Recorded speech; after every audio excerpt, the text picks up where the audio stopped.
Na próxima vez que você saborear uma taça de vinho, pense no lugar que ele ocupa na história. O vinho pode ter nascido em 6.000 a.C. Hoje nós o bebemos de garrafas e não de peles de animais, mas os princípios básicos da fabricação do vinho continuam os mesmos. As uvas de vinho crescem melhor em climas temperados, mas se as parreiras forem bem protegidas, podem sobreviver ao inverno canadense. Quanto mais maduras as uvas, mais doce o vinho. Então, os produtores esperam o máximo possível antes de colher a safra.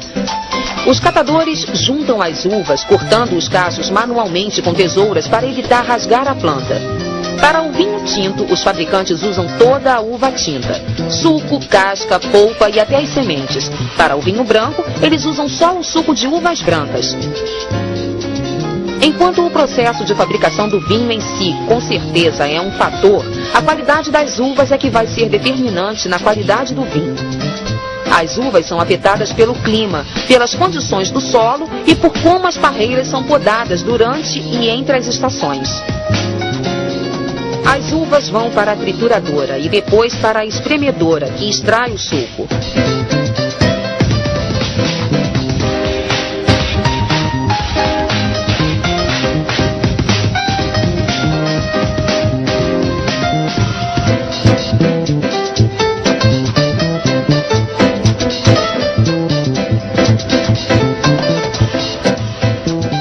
Dentro da vinícola, o resultado de tanta trituração e espremedura termina em grandes tanques de aço inoxidável. O vinicultor acrescenta fermento para fazer o açúcar do suco da uva se transformar em álcool. Isso se chama fermentação.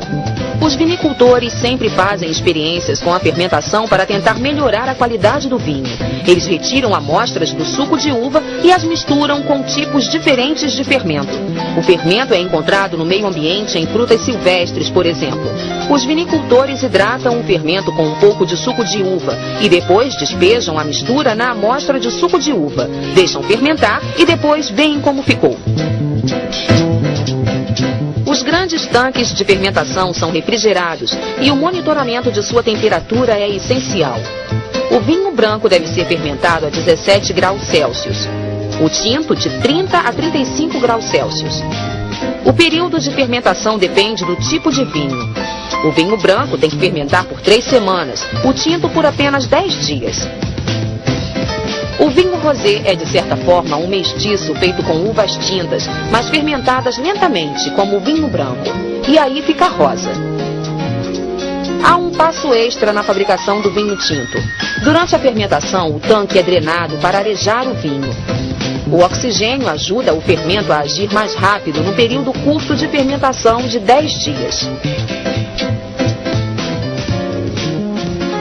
Depois eles bombeiam o vinho de volta pelo topo do tanque para misturar tudo homogeneamente. Durante a fermentação, eles não apenas monitoram a temperatura, mas também o nível de açúcar. Enquanto o suco vira vinho, o nível de açúcar cai e o nível de álcool aumenta. A não ser para os vinhos muito doces, a fermentação termina quando o açúcar some. E o conteúdo de álcool é de 11 a 13% para o vinho tinto e de 11 a 11,5% para os vinhos branco e rosé.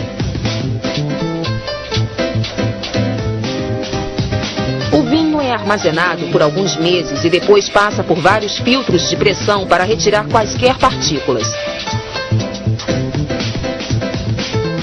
E aí chega a hora de engarrafar o vinho.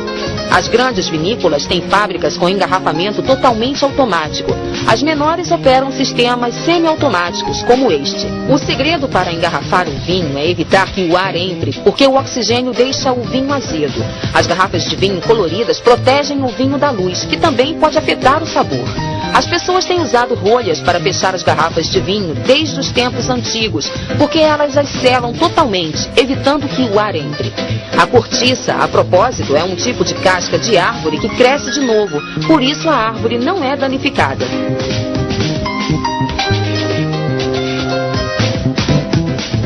Dentro da garrafa, o vinho continua a passar por mudanças orgânicas sutis à medida que envelhece.